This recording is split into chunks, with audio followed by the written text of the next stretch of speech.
Sejam todos bem-vindos a mais um culto. Nós agradecemos a Deus pela sua vida, pela oportunidade de estarmos aqui com você e prestarmos o nosso culto a Deus, entoando louvores ao seu nome, compartilhando a sua palavra. Então, nós vamos mais uma vez ler os Salmos 100, os versículos 1 e 2, porque estamos celebrando o mês da música. Celebrai com júbilo ao Senhor todos os habitantes da terra, cultuai o Senhor com alegria e apresentai-vos a Ele com um cântico. Então, esse é o convite do nosso Deus, para cada um de nós. Esse é o nosso convite para você que está aí, iniciando esse culto junto conosco.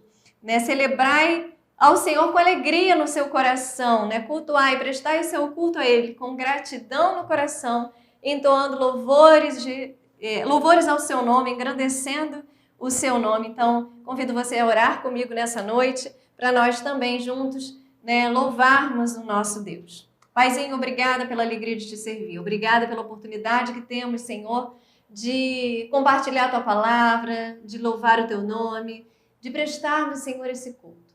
Obrigada, Deus, pela liberdade que temos, Senhor, de fazer isso, que muitas vezes nós sabemos que muitos irmãos espalhados pela face da terra não têm essa oportunidade, por não terem a liberdade religiosa de fazê-lo, por estarem, ó Deus, muitas vezes acamados, impedidos de prestarem o seu culto presencialmente, ó Deus, estarem impedidos pela pandemia, e obrigada pela oportunidade de poder fazer isso aqui, Senhor, através dos recursos tecnológicos que o Senhor deixou para nós. Então, eu agradeço, por essa oportunidade de poder fazer isso, Senhor, e essa liberdade de te servir e te adorar. Louvado seja, engrandecido seja o teu nome, Senhor, por isso. Muito obrigada. Que muitas vidas sejam alcançadas pelo Senhor através dos recursos que o Senhor tem dado a nós à distância. Nós louvamos o teu nome e te agradecemos pela oportunidade de te louvar e de te engrandecer, Senhor, mesmo através dos recursos digitais, dos recursos tecnológicos, porque nós sabemos que para o Senhor não tem barreira. Então, muito obrigada por isso, porque nosso Deus é um Deus de poder, de graça e de misericórdia, um Deus todo-poderoso, um Deus onisciente, onipresente, onipotente, e não tem barreiras para essa adoração. Obrigada por isso, Senhor, em nome de Jesus. Amém. Toma-me, rendido estou, aos pés da cruz me encontrei. O que tenho te entrego, ó Deus.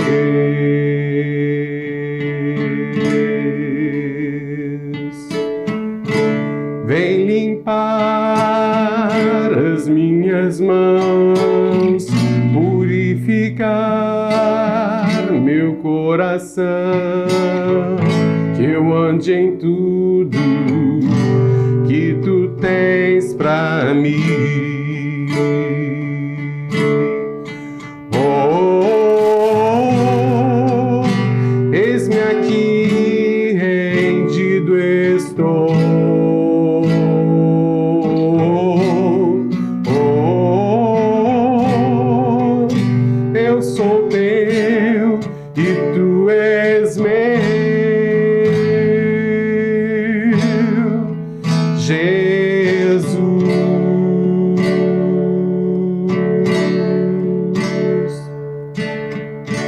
Meus momentos e os dias meus, meu respirar e meu viver, que sejam todos pra ti, ó Deus.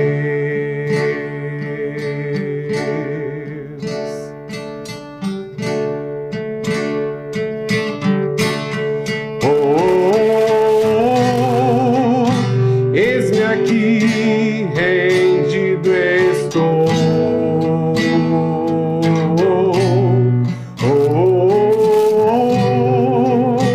Eu sou teu e tu és meu.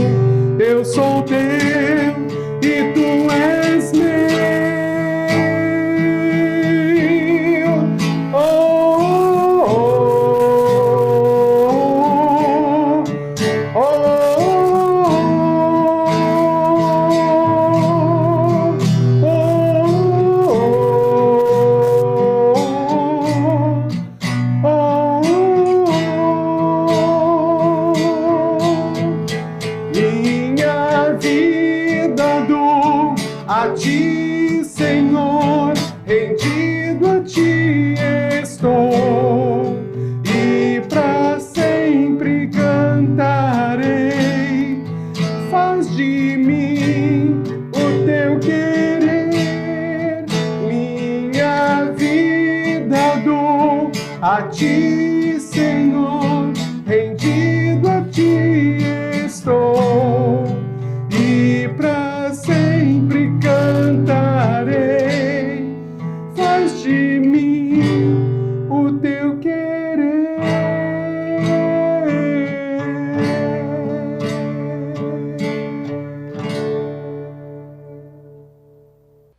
Nós vamos agora passar para o nosso momento de ofertório e eu convido você para ler o capítulo 20 de Atos, somente o versículo 35, né? E diz assim: em tudo tenho mostrado a vocês que é trabalhando assim que podemos ajudar os necessitados. Lembrem das palavras do Senhor Jesus. É mais feliz quem dá do que quem recebe. Então, nessa noite, nós queremos compartilhar com você essa palavra, né, que fala muito ao meu coração. Né? Muitas vezes é difícil a gente entender como assim é mais feliz quem dá do que quem recebe. Né? E o que o autor de Atos, né, o que Lucas quis dizer aqui? Né? Mais feliz aquele que tem condições realmente de dar do que aquele que naquele momento está precisando, está necessitando de ajuda. Então, um vai abençoar o outro. E a palavra diz que você, quando se coloca à disposição para ajudar alguém, você é muito abençoado. Você é uma pessoa feliz quando se dispõe a ajudar o seu próximo. Então, nesse momento, nós vamos, em obediência à palavra de Deus, entregar os nossos dízimos, as nossas ofertas, porque é através desses recursos, né, que a obra de Deus aqui na terra, ela aqui na nossa igreja e fora dela, é sustentada. Então, é o momento de você fazer aí a sua entrega através dos recursos que a gente tem disponíveis, estão aí na tela, né, o QR Code, o Pix, as transferências bancárias. Então, façam aquilo que for mais adequado para vocês, mas não deixe, né, de obedecer em obediência à palavra, fazer a sua entrega, né, com gratidão e alegria no coração. Oremos.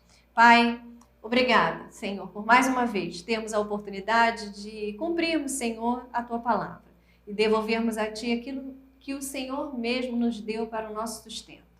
Que cada pessoa que nessa hora está fazendo a sua entrega possa fazer isso de coração, com alegria, que ela possa ser inundada, Senhor, pelo Teu Espírito e possa ser, ó Deus, alcançada pela Tua palavra quando ela diz que mais feliz aquele que dá do que aquele que precisa receber.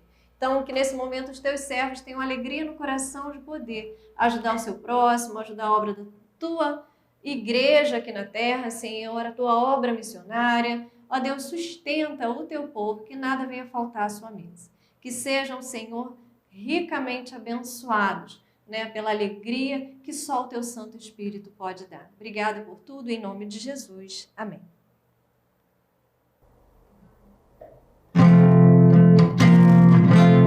Se tu olhares, Senhor, pra dentro de mim, nada encontrarás de bom, mas um desejo tenho de ser transformado. Preciso tanto do Teu perdão, dá-me um novo coração, dá-me um coração igual ao Teu, meu mestre. Dá-me um coração igual ao Teu, coração disposto a obedecer, cumprir todo o Teu querer. Dá-me um coração igual ao Teu. Se tu olhares, Senhor, pra dentro de mim, nada encontrarás de bom, mas um desejo tenho de de ser transformado. Preciso tanto do teu perdão. Dá-me um novo coração. Dá-me um coração igual ao teu, meu mestre. Dá-me um coração igual ao teu, coração disposto a obedecer, cumprir todo o teu querer. Dá-me um coração igual ao teu. Ensina-me a amar o meu irmão e a olhar com os teus olhos, perdoar com teu perdão. Enche-me com teu Espírito, endireita os meus caminhos. Ó Deus, dá-me um novo coração. Enche-me com teu Espírito, endireita os meus caminhos. Ó Deus, dá-me um novo coração. Dá-me um coração igual ao teu, meu mestre. Dá-me um coração igual ao teu, coração disposto a obedecer, cumprir todo o teu querer. Dá-me um coração igual ao teu. Dá-me um coração igual ao teu.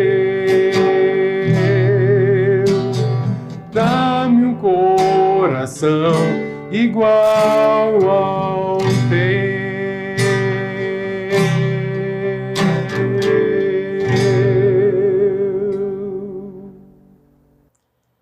Graça e paz, meus queridos irmãos. Sempre uma honra e uma grande alegria podermos, mais uma vez, falar um pouco do amor de Deus, falarmos um pouco das maravilhas que Deus faz em nossas vidas. E eu espero de coração, verdadeiramente, que todos estejamos bem, né, nesses tempos que temos vivido.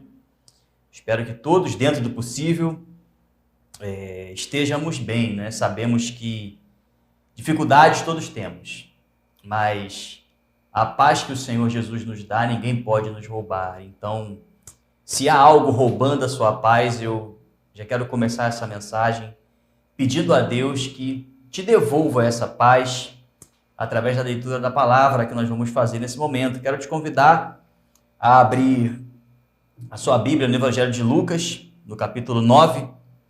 Abra aí a sua Bíblia ou acesse o aplicativo da Bíblia, mas não deixe de ler a palavra de Deus enquanto estamos nesse momento de reflexão. O título da mensagem de hoje é o Evangelho sem filtro. E vamos então à leitura da palavra do Senhor, capítulo 9 do Evangelho de Lucas. Diz assim: Reunindo os 12, Jesus deu-lhes poder e autoridade para expulsar todos os demônios e curar doenças. E os enviou a pregar o reino de Deus e a curar os enfermos. E disse-lhes: Não levem nada pelo caminho, nem bordão, nem saco de viagem, nem pão, nem dinheiro, nem túnica extra. Na casa em que vocês entrarem, fiquem ali até partirem. Se não os receberem, sacudam a poeira dos seus pés quando saírem daquela cidade, como testemunho contra eles. Assim eles saíram e foram pelos povoados, pregando o evangelho e fazendo curas por toda parte. Herodes, o tetrarca, ouviu falar de tudo o que estava acontecendo e ficou perplexo, porque algumas pessoas estavam dizendo que João tinha ressuscitado dos mortos. Outros que Elias tinha aparecido e ainda outros que um dos profetas do passado tinha voltado à vida.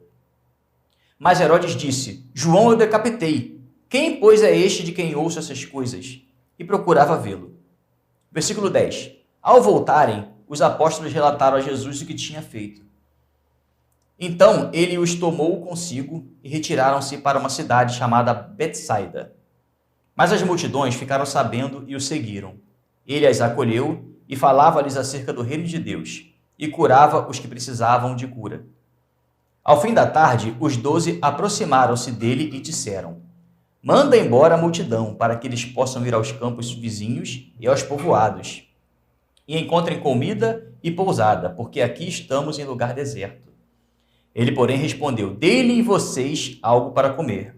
Eles disseram: temos apenas 5 pães e 2 peixes, a menos que compremos alimento para toda esta multidão. Estavam ali cerca de 5.000 homens, mas ele disse a seus discípulos: façam-nos sentar-se em grupos de 50. Os discípulos assim fizeram e todos se assentaram. Tomando os 5 pães e os 2 peixes e olhando para o céu, deu graças e os partiu. Em seguida, entregou-os aos discípulos para que os servissem ao povo. Todos comeram e ficaram satisfeitos, e os discípulos recolheram 12 cestos cheios de pedaços que sobraram. Certa vez Jesus estava orando em particular, e com ele estavam seus discípulos. Então lhes perguntou: quem as multidões dizem que eu sou? Eles responderam: alguns dizem que és João Batista, outros Elias, e ainda outros que és um dos profetas do passado que ressuscitou. Versículo 20. E o que vocês dizem? Perguntou. Quem vocês dizem que eu sou? Pedro respondeu: o Cristo de Deus. Jesus os advertiu severamente que não contasse isso a ninguém. E disse: é necessário que o Filho do Homem sofra muitas coisas e seja rejeitado pelos líderes religiosos, pelo chefe dos sacerdotes e pelos mestres da lei, seja morto e ressuscite no 3º dia. Jesus dizia a todos: se alguém quiser acompanhar-me, negue-se a si mesmo, tome diariamente a sua cruz e siga-me. Pois quem quiser salvar a sua vida, a perderá. Mas quem perder a vida por minha causa, este a salvará. Pois que adianta o homem ganhar o mundo inteiro e perder-se ou destruir a si mesmo? Se alguém se envergonhar de mim e das minhas palavras, o Filho do Homem se envergonhará dele, quando vier em sua glória e na glória do Pai e dos santos anjos. Garanto-lhes que alguns que aqui se acham, de modo nenhum, experimentarão a morte antes de verem o reino de Deus. Versículo 27, vamos parar por aí, vamos orar. Jesus, nós cremos no teu poder, Pai, cremos em teu nome. Pedimos, ó Deus, que o Senhor venha falar conosco agora através da tua palavra. Muda as nossas vidas, Deus, muda os nossos critérios, ó Deus. Que nós venhamos confiar naquilo que o Senhor nos diz, naquilo que a tua palavra nos diz, ó Deus. Que possamos confiar, ó Deus, em ti e através da tua palavra ouvir a tua voz e tomarmos as decisões que precisamos tomar em nossas vidas. Abençoa, Deus, a nossa igreja, abençoa a nossa família, nossas decisões e que nós possamos termos agora nossas vidas mudadas pela tua palavra. Eu oro em nome de Jesus. Amém. Amém. Graças a Deus. Irmãos, esse texto que nós lemos, ele tem uma característica muito peculiar dos evangelhos. Eu acho interessante como esse texto, especificamente, capítulo 9 de Lucas, ele mostra Jesus fazendo com os apóstolos uma espécie de estágio supervisionado, vamos usar essa linguagem, né? O que vem a ser um estágio supervisionado? Quem está na faculdade ou no curso técnico ou em uma pós-graduação, com certeza já se identificou com o que eu estou falando. O estágio supervisionado, ele é aquele momento em que o aluno, ou o aprendiz, o estudante, o discípulo, ele finalmente vai pôr a mão na massa, vamos dizer assim. Ele vai colocar em prática tudo aquilo que ele aprendeu como seu professor. Ou aqui no caso dos discípulos especificamente, eles estavam começando a colocar em prática tudo aquilo que aprenderam com o seu mestre, né? Com o discipulador, que não era ninguém mais, ninguém menos que o próprio Jesus. Que bênção, né? Já pensou ser discipulado pelo próprio Jesus? Então era isso que estava acontecendo aqui. E trazendo uma contextualização, se nós observarmos o capítulo anterior, Lucas 8, vou tentar fazer um resumo aqui, ele mostra justamente que esse grupo, esse pequeno grupo, esse PGM, ele já vinha andando com Jesus pelas cidades e aprendendo a como evangelizar, como pregar, como anunciar essa chegada do reino de Deus. Então se você pegar lá o capítulo anterior, capítulo 8, você vai perceber que eles aprenderam a expulsar demônios, né? A Bíblia diz que Maria e Madalena e Joana, elas passaram por um processo de libertação, né? Isso é mostrado lá no capítulo 8. O endemoniado de Gadareno, por exemplo, aquela viagem que eles fizeram de barco para chegar ao outro lado, na cidade de Gesara, e lá eles tiveram essa experiência de ver Jesus fazendo um trabalho de libertação com aquele homem. Aprenderam a pregar o evangelho de forma simples, né? Vocês vão ver que Jesus fala em muitas parábolas nesse capítulo, viram Jesus acalmando tempestade, enfim, eles passaram ali por muitas etapas, né? Por todas as etapas que Jesus julgou necessárias para poderem começar ali, então, o seu estágio supervisionado, né? Ou, como eu dizia na minha infância, na minha época de garoto de bermuda lá na Praça Seca, agora é a Vera, né? Agora é a Vera. Nesse momento em diante, eles teriam que colocar em prática tudo aquilo que eles aprenderam. Então, esse é o contexto da situação que nós acabamos de ler aqui na Palavra de Deus. Os apóstolos passaram por um treinamento e agora estavam indo para o campo missionário e começar a fazer tudo aquilo que eles viram o mestre fazer. Então, era um contexto assim de muita, vamos dizer assim, muita ansiedade, né, do que poderia estar por vir. Então, reparem que no primeiro versículo que nós lemos, não feche a sua Bíblia, lembra que eu pedi para você ficar com ela aberta? Lucas 9 começa exatamente dizendo o quê? Versículo 1, reunindo os 12, Jesus deu-lhes poder e autoridade para expulsar todos os demônios e curar doenças, e os enviou a pregar o reino de Deus e curar os enfermos. Ou seja, então, Jesus reuniu os 12 e orientou a eles ao quê? A fazerem exatamente aquilo que Jesus já vinha fazendo e eles já vinham acompanhando desde o capítulo 8. E o texto, ele nos dá uma dica muito importante, dizendo que eles foram muito bem-sucedidos nessa tarefa de evangelismo. Ou seja, essa primeira viagem que eles fizeram, eles retornaram com um total sucesso. O versículo 6, por exemplo, ele diz, olha, eles saíram e foram pelos povoados, pregando o evangelho e fazendo curas por toda parte. Aliás, eles foram tão bem treinados, vale a pena trazer essa noção aqui para a igreja nesse dia. Eles foram tão bem treinados, o treinamento de Jesus ali foi tão proveitoso, que no capítulo posterior ao capítulo 9, no capítulo 10, nós vamos ver que o pequeno grupo multiplicador ali da PIB de Jerusalém, lá com Jesus, ele, que começou só com 12 pessoas, ele já multiplicou para 72 pessoas. Ou seja, cada um dos 12, né, teoricamente, assumiu um PGM com 6 pessoas, não é isso? Se minhas contas estiverem certas, 12 vezes 6, 72. Então, nós vemos ali que cada um deles iniciou um novo pequeno grupo. E, embora tenha sido uma multiplicação fantástica, esse não é o trecho de Lucas que mais me impressiona. Lembra que eu só quis aqui fazer uma contextualização. O que mais me impressiona nesse texto que nós lemos, eu quero chamar a atenção aqui dos irmãos, é para o que dizem os versículos 7, 8 e 9. Repara comigo o que diz aí. Herodes, o tetrarca, ouviu falar de tudo que estava acontecendo. Ou seja, a pessoa mais importante da cidade, ela percebeu o movimento que estava acontecendo ali na região que ele dominava. E ficou perplexo, porque algumas pessoas estavam dizendo que João tinha ressuscitado dos mortos. Outros que Elias tinha aparecido. E ainda outros que um dos profetas do passado tinham voltado à vida. Versículo 9. Mas Herodes disse, João eu decapitei. Quem, pois, é este de quem ouço essas coisas? E procurava vê-lo. Meus irmãos, eu fico impressionado em perceber como que homens tão simples daquela época conseguiram pregar o evangelho de uma forma tão eficaz, mas tão eficaz que a sua fama chegou dentro do palácio do tetrarca da cidade, a maior autoridade que existia naquele momento, naquela cidade.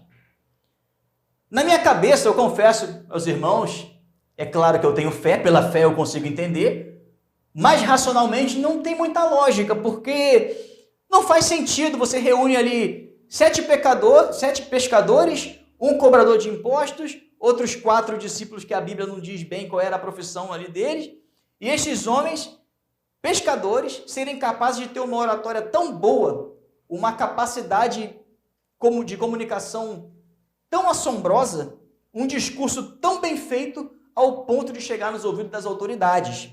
Os irmãos há de convir comigo que é muito difícil. Muito difícil. Ainda mais em uma época que não tinha, né, as redes sociais, nem nenhuma outra tecnologia que facilitasse a comunicação entre as pessoas.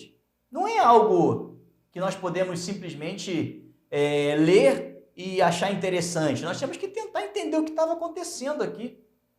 Porque é muito assombroso. Como é que esses homens conseguiram, no meio ali de uma viagem missionária, fazer com que o trabalho deles chegasse nos ouvidos das maiores autoridades daquela cidade?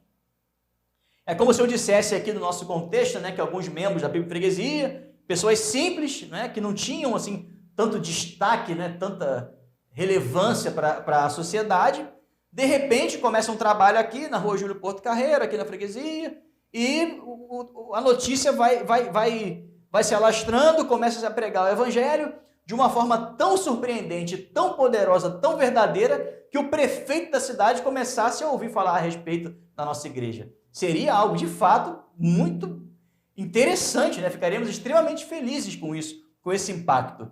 Imagine, então, que lá da prefeitura, os efeitos dessa pregação fossem tão surpreendentes que a notícia chegasse lá no Palácio das Laranjeiras e na sede do governo do estado, e de lá chegasse no presidente da República, tamanho fosse o efeito dessa pregação. Foi exatamente isso que aconteceu naquele momento.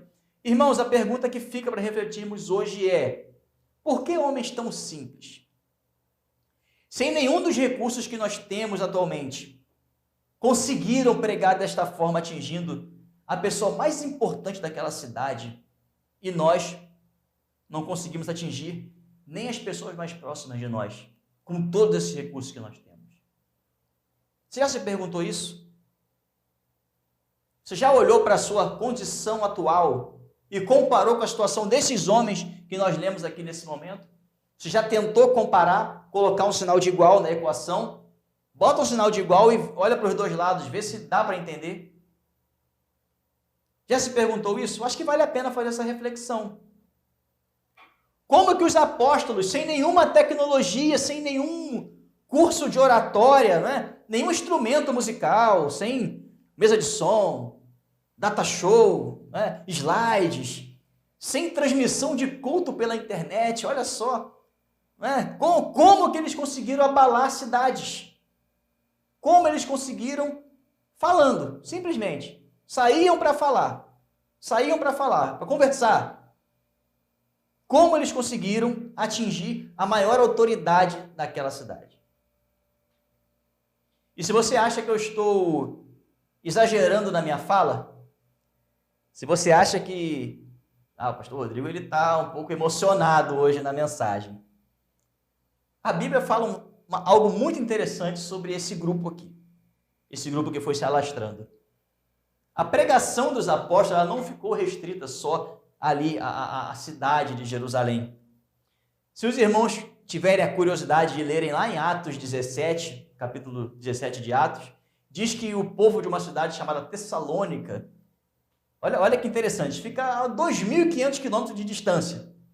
Eles já ouviam falar dessas pessoas, se não me engano, em Atos 17, 6, que diz assim, olha, quando o evangelho chegou lá, eles disseram assim, olha, estes que alvoroçavam o mundo chegaram aqui. Ou seja, essas pessoas só na conversa, só com a boca, já tinham fama, 2.500 quilômetros de distância. Eu não vou, mas daqui até muito longe, lá do Nordeste do Brasil. Então você perceba como que homens simples, sem a técnica que nós temos hoje, como eles conseguiram abalar as estruturas do mundo antigo. A pergunta é, como eles conseguiram? Como?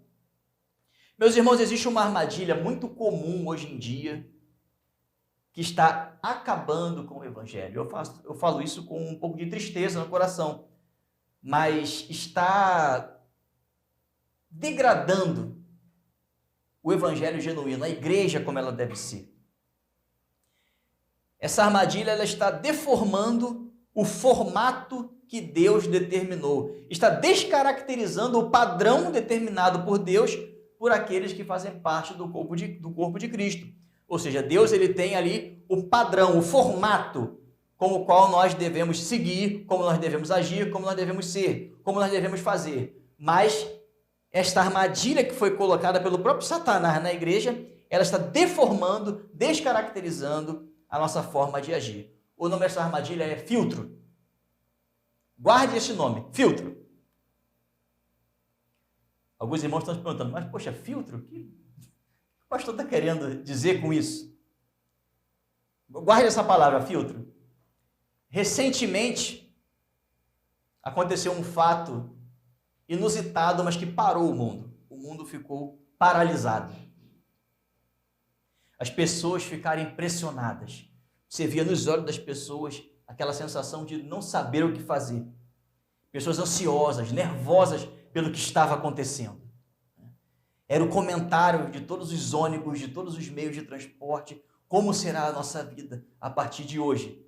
E eu não estou falando aqui da pandemia, não era nenhum vírus, não foi nenhuma queda ou alta, né? Quem dera fosse queda do dólar, mas a alta do dólar, não foi a alta dos combustíveis. O mundo parou porque o Facebook caiu. Porque caiu o Instagram, caiu o WhatsApp. Foi um verdadeiro caos. Eu vi pessoas chocadas, apavoradas, assustadas. Eu lembro que nesse dia eu estava trabalhando e veio uma pessoa, você está sabendo? Eu já fiquei, o que houve? Tanta coisa acontecendo já, né, irmão? Cada dia uma notícia terrível. Eu já me preparei, né? O que houve? O Instagram caiu. E eu fiquei assim, né? É verdade, né? Caiu. Ah, que coisa. Não foi só o Instagram, não. Foi o WhatsApp e o Facebook.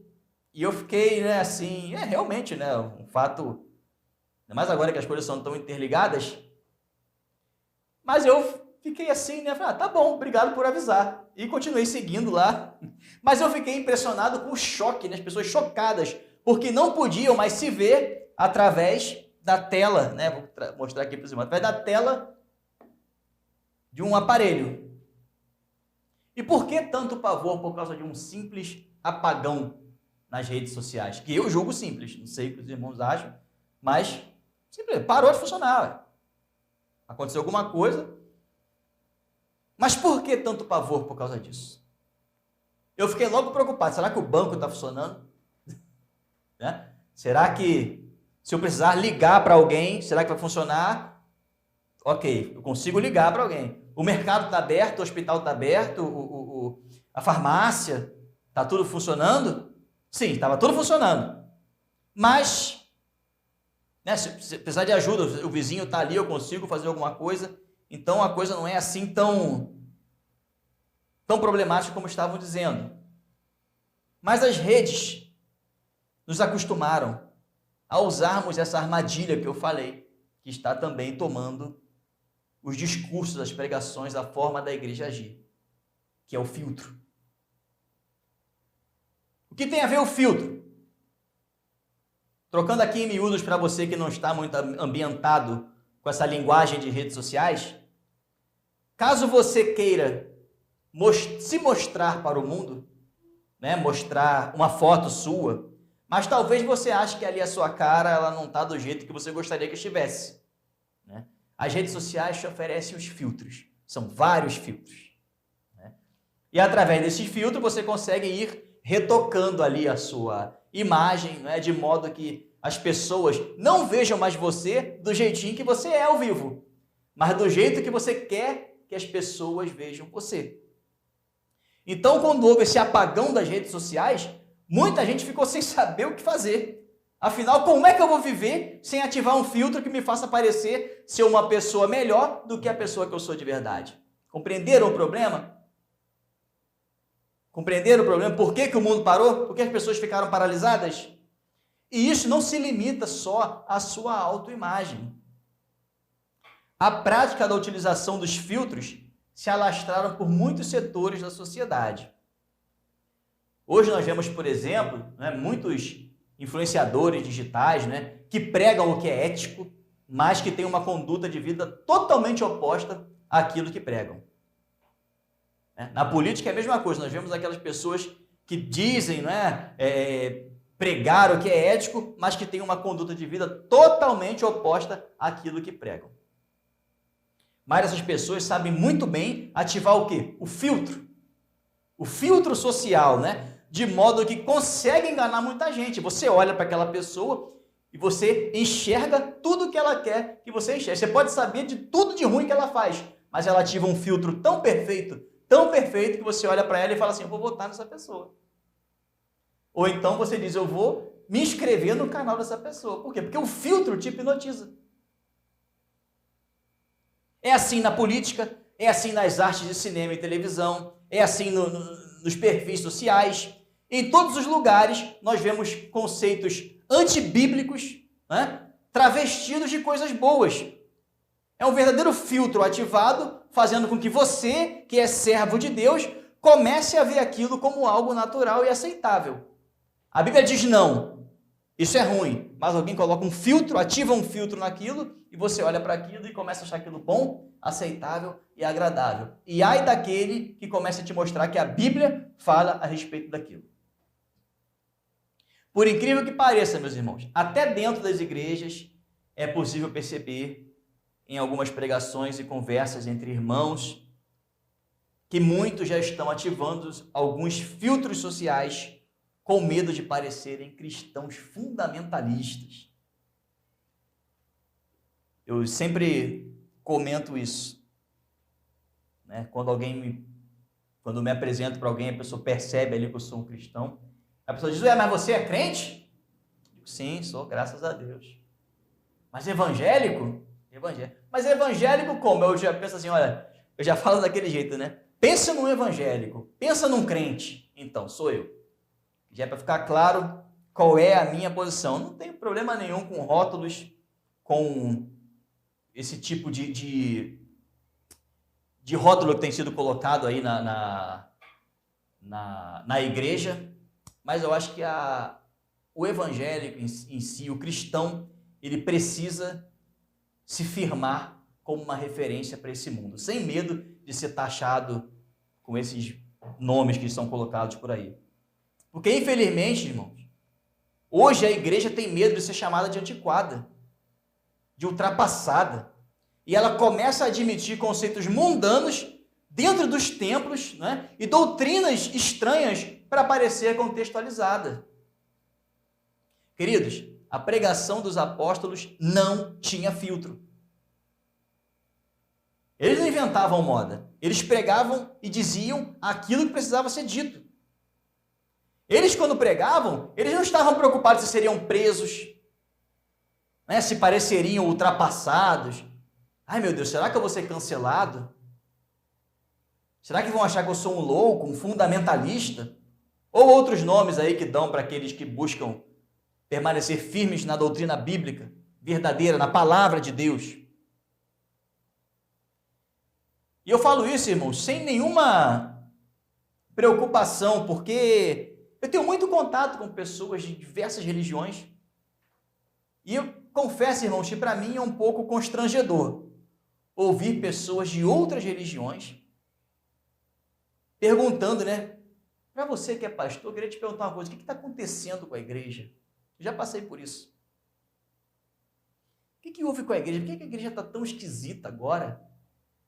Recentemente eu ouvi de uma pessoa, A igreja antigamente era mais séria, Era, olha, irmãos, eu ouvi isso, é terrível.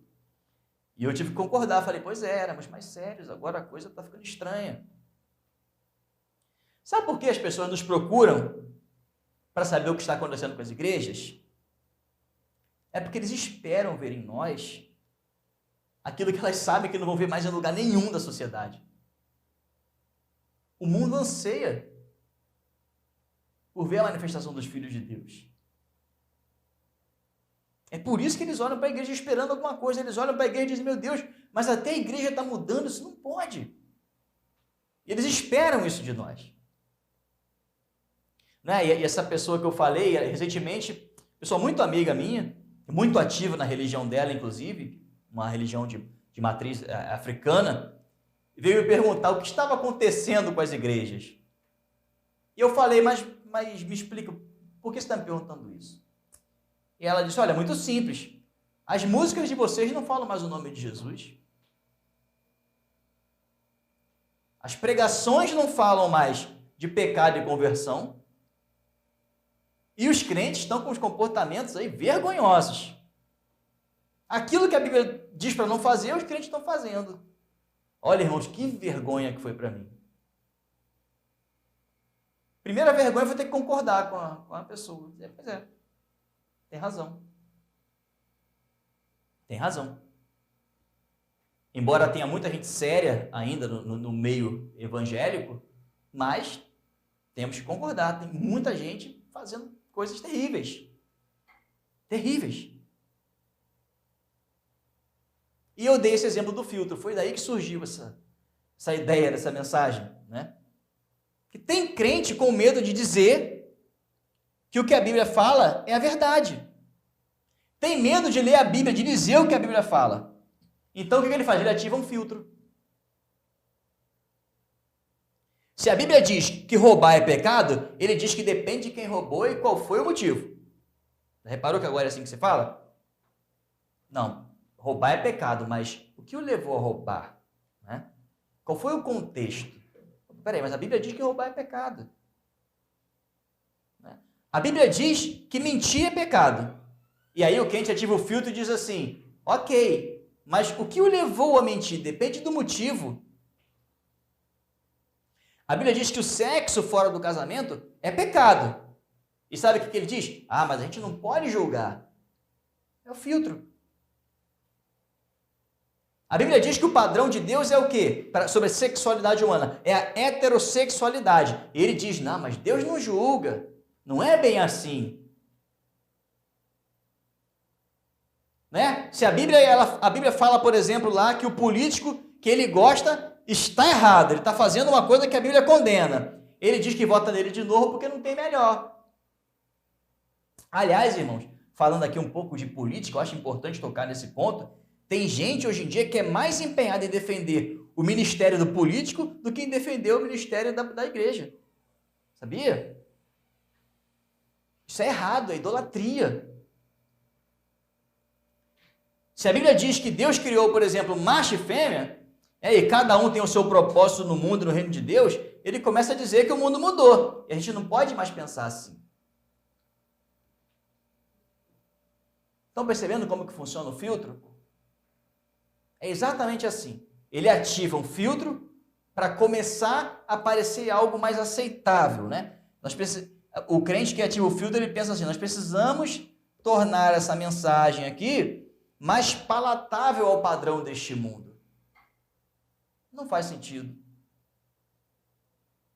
Irmãos, enquanto continuarmos a utilizar filtros em nossas pregações, nas doutrinas, nós vamos continuar a nos perguntar como que eles conseguiam pregar e alcançar tanta gente e a gente, com todo esse recurso, não consegue. Mas não para por aí, irmão. Vamos ler o que diz o versículo 18, 19 e 20.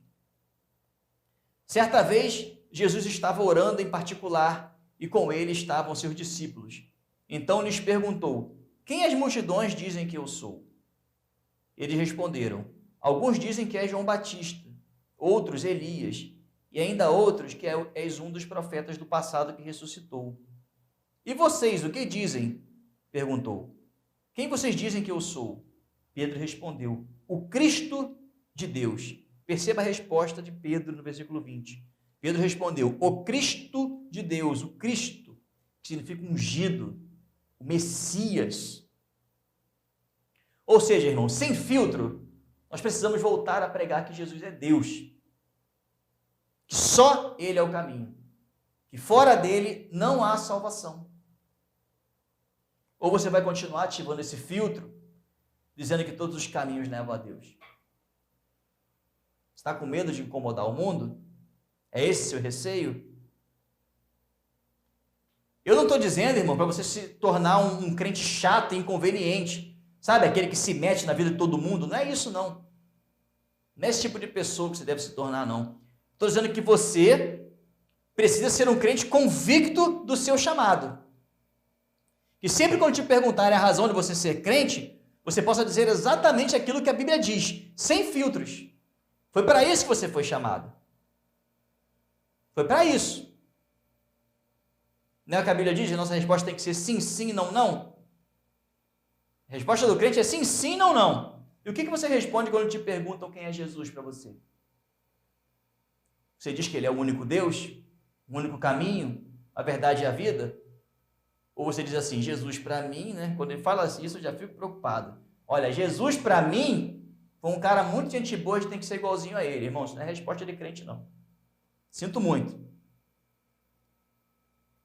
Quando uma pessoa, por exemplo, te procura, a pessoa está com problema no casamento, é comum, acontece, está pensando lá no divórcio. Como é que você responde? Você responde de acordo com a Bíblia ou de acordo com o mundo? Reflita sobre a resposta que veio na sua mente. Reflita. Isso é bíblico? Não é quando alguém te pergunta, agora com essas temáticas que estão surgindo aí, com questão de gênero, sexualidade, tudo isso, como é que você responde? De acordo com a Bíblia ou de acordo com o mundo? Repito, não é para você ser nenhum inconveniente, nenhuma pessoa que vai maltratar o próximo, não é isso. Eu quero saber como que você lida com essa questão. É com base na Bíblia ou com base naquilo que o mundo prega? Como?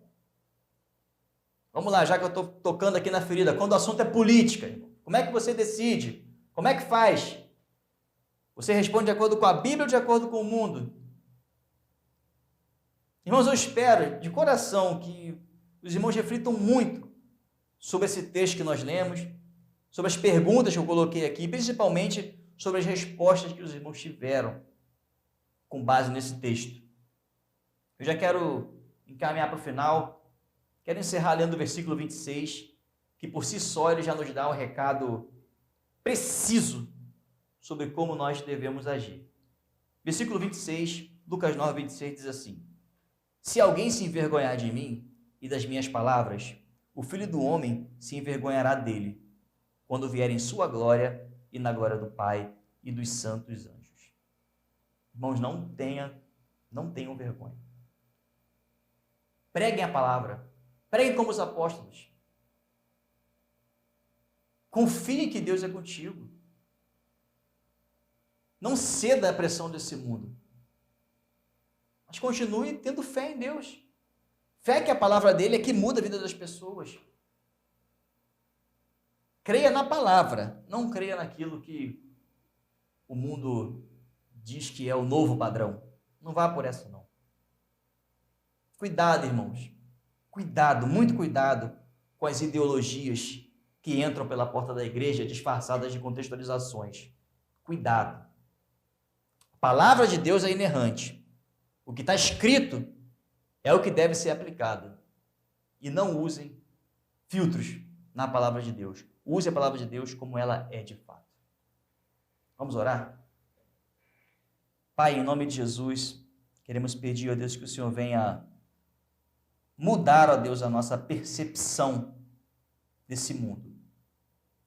Não permita, Deus, que nós venhamos nos entregar, ó Deus, aquilo que o mundo diz ser bom, mas que nós possamos confiar na Tua palavra, Deus. Julgar de acordo com a Tua palavra, Deus.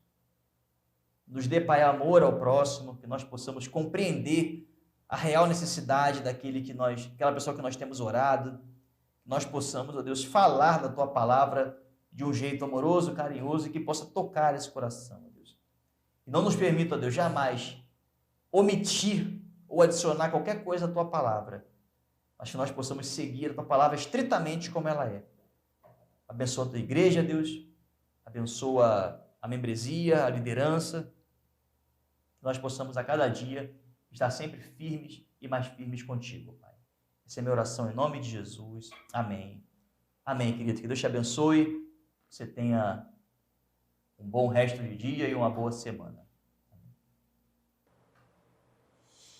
Chegamos ao final de mais um culto, então nós vamos agradecer ao nosso Deus por tudo aquilo que o Senhor já fez e falou aos nossos corações. Então nós queremos agradecer a sua presença, né, e orar com você, né, para que Deus continue falando ao seu coração através da sua palavra. Obrigada, Senhor, por mais esse culto que nós prestamos a Ti.